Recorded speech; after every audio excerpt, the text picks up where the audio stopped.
The global race for sixth-generation air superiority is no longer a matter of skunkworks speculation or conceptual sketches.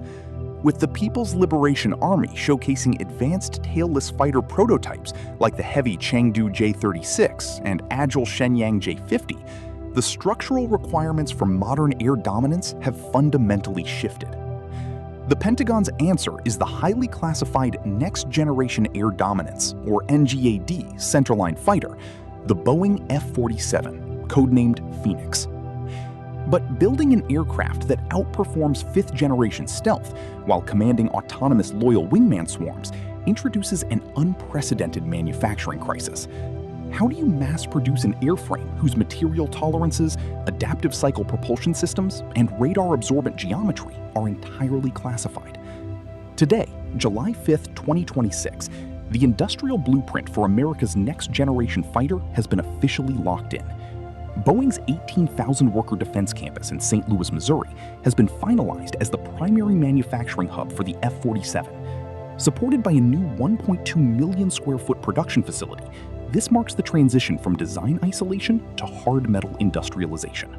To secure the F-47 production pipeline, Boeing has quietly funneled over $2 billion into its St. Louis aerospace infrastructure.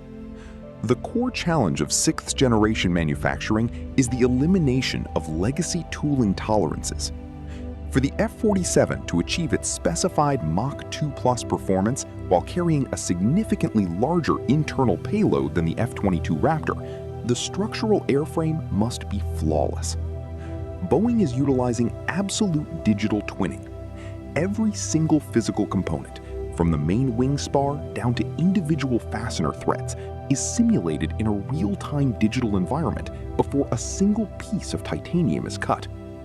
This allows robotic assembly systems to join structural components with tolerances measured in fractions of a millimeter.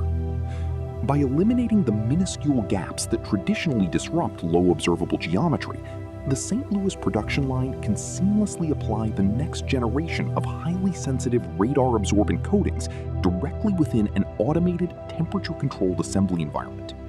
Beyond the airframe itself, the F-47's production line must accommodate a revolutionary shift in propulsion physics: variable cycle engines.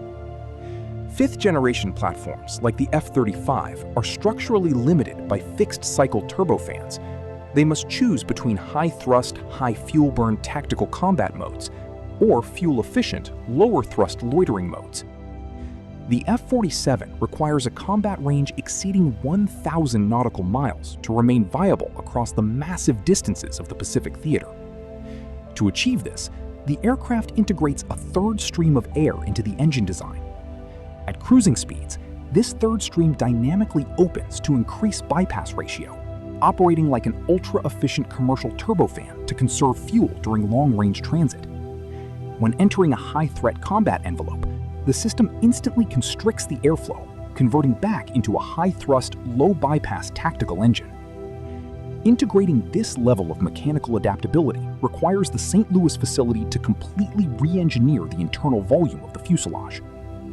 The F-47 must balance the massive physical dimensions of these variable cycle power plants with the internal volume required to house heavy, long-range radar-guided missiles, all while remaining entirely tailless to eliminate radar cross-section reflections from vertical stabilizers.